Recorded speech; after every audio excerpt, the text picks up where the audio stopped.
Titanic के मलबे पर रिसर्च के दौरान वैज्ञानिकों ने नोटिस किया समंदर की गहराई में इस जहाज के आगे का हिस्सा काफी अच्छी कंडीशन में, तो वहीं इसके पीछे का हिस्सा बहुत बुरी हालत में एक दूसरे से 600 मीटर की दूरी पर पड़ा मिला। लेकिन ये दोनों ही टाइटैनिक का हिस्सा थे और एक ही समय पर डूबे थे। तो फिर इसके अगले और पिछले हिस्से में इतना फर्क कैसे?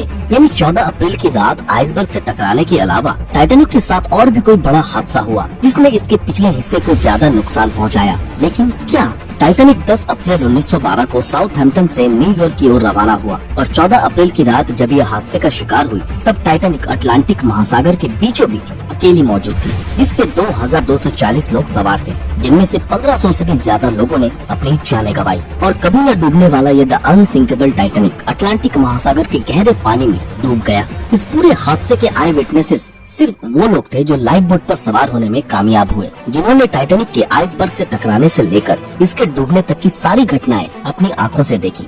आरएमएस कार्पेथिया टाइटैनिक के डूबने के 1.5 घंटे बाद हादसे की जगह पहुंची और वो भी खुशकिस्मती थी कि उन्हें टाइटैनिक से भेजा गया इमरजेंसी सिग्नल मिल पाया, वरना जो लोग लाइफ बोट में सवार थे वो इतने हार्श कंडीशन में जिंदा नहीं बच पाते। और टाइटैनिक का हादसा कैसे हुआ इसके बारे में दुनिया कभी जान नहीं पाती। शुरुआती जांच में इस हादसे के बारे में कुछ भी पता नहीं चल पाया, लेकिन इसमें बचे लोगों ने ये बताया कि शिप एक विशाल आइसबर्ग से टकराया था। हादसे की जगह पाए गए आइसबर्ग को देख और उस पे लगे टाइटैनिक के रेड पेंट से इस बात की सच्चाई साबित हुई। आई विटनेस की बातें सुनकर और मिले सबूतों के अनुसार रिपोर्ट में ये बताया गया कि टाइटैनिक के राइट साइड पर आइसबर्ग के टकराव से 300 फीट लंबा होल बन चुका था। वहीं जिंदा बचे लोगों ने ये बताया कि पूरे शिप को डूबने में 2.5 घंटे लगे थे। रिसर्चर्स तो ये मानते हैं कि अगर आइसबर्ग ने टाइटैनिक में 300 फीट का होल बनाया होता तो इसे 2.5 घंटे में नहीं बल्कि कुछ मिनटों में ही डूब जाना था। लेकिन इसकी असली सच्चाई क्या थी उस वक्त मालूम ना पड़ सका। सच जानने के लिए इसे ढूंढने की जरूरत थी और सैकड़ों सर्च ऑपरेशन के बाद आखिरकार 1985 में ओशियानोग्राफर रॉबर्ट बलार्ड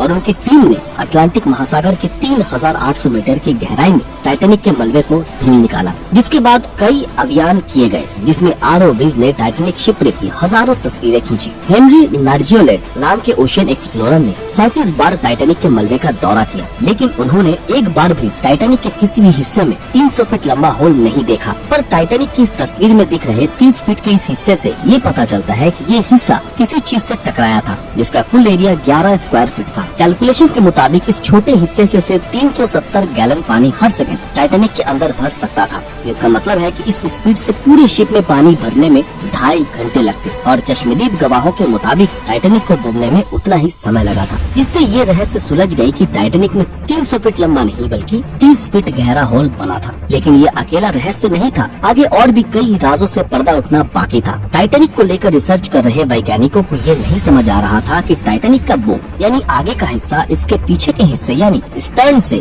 ज्यादा बेहतर कंडीशन में कैसे था और इन दोनों हिस्सों के बीच इतनी दूरी कैसे। इस रहस्य को सुलझाने के लिए हाईटेक सोनार स्कैनिंग टेक्नोलॉजी की मदद ली गई। रिमोट ऑपरेटेड व्हीकल्स ने शिपरेक साइट की हजारों तस्वीरें खींची और फिर उन्हें कंप्यूटर ग्राफिक्स की मदद से एक 3D मॉडल का रूप दिया। इस 3D मॉडल में वो सब डिटेल्स मौजूद थी जिसे इस गहराई में कोई भी कैमरा या इंसान अपनी आंखों से नहीं देख पाता। इस मॉडल में साफ देखा जा सकता है कि कैसे 392 मीटर लंबे इस स्टर्न के सारे डेक्स एक दूसरे के अंदर घुस चुके हैं और इसके कई सारे पार्ट्स आसपास बिखरे पड़े हैं। सिर्फ ये 2 बड़े आकार के इंजन इसके साथ लगे हुए थे। ये मॉडल स्टर्न की हालत भी बयां करती है। 110 साल पहले टाइटैनिक का ये हिस्सा जब समंदर की सतह से टकराया उसके निशान आज भी वहाँ मौजूद है, जिसे सिर्फ 3D मॉडल के जरिए ही देखना मुमकिन है। इस निशान को देख ये पता चलता है कि जिस वक्त स्टर्न समंदर की सतह से टकराया उस वक्त वो उल्टी दिशा में घूम रहा था। वैज्ञानिकों ने इस निशान से ये अंदाजा लगाया कि स्टर्न वाला हिस्सा 80 किलोमीटर प्रति घंटे की स्पीड से पानी के अंदर डूब रही थी। टाइटैनिक का पिछला हिस्सा जब इतनी तेजी से पानी के अंदर जा रहा था तब उससे उत्पन्न होने वाली फोर्सेस ने इसके कमजोर पार्ट्स को उखाड़ फेंका और जब ये इसी स्पीड से समंदर की गहराई से टकराया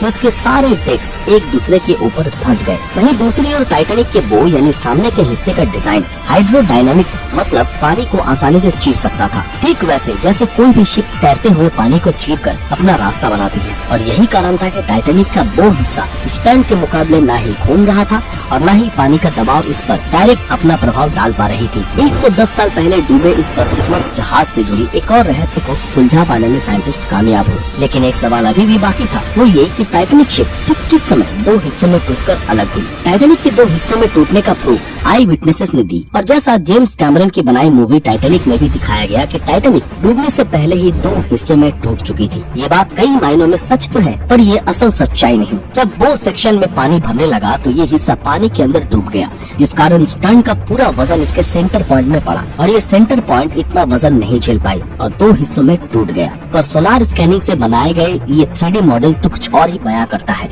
दरअसल टाइटैनिक पे मौजूद चीजें समंदर की गहराई में दूर दूर तक बिखरी पड़ी मिली, जिसमें dinner plate, coffee cups, deck benches और पैसेंजर्स की पर्सनल चीजें भी थी, जिसमें से 95% सामान स्टर्न भाग का था। कुल 10,000 से भी ज्यादा आइटम 3.5 स्क्वायर किलोमीटर के एरिया में फैले हुए मिले। अगर ये हिस्सा पानी के ऊपर ही बूंद से अलग हो जाता तो समंदर की गहराई में पहुँचते पहुँचते इसका मलबा 3.5 स्क्वायर किलोमीटर से भी ज्यादा एरिया में फैलता, जैसा कि आप देख सकते हैं। इसलिए एक्सपर्ट ऐसा मानते हैं कि ये हिस्सा पानी के ऊपर ही टूट गया था, पर ये बूंद से अलग समंदर की सतह के कुछ मीटर ऊपर ही हुआ होगा और फिर एंटी क्लॉकवाइज घूमता हुआ 600 मीटर दूर जा गिरा।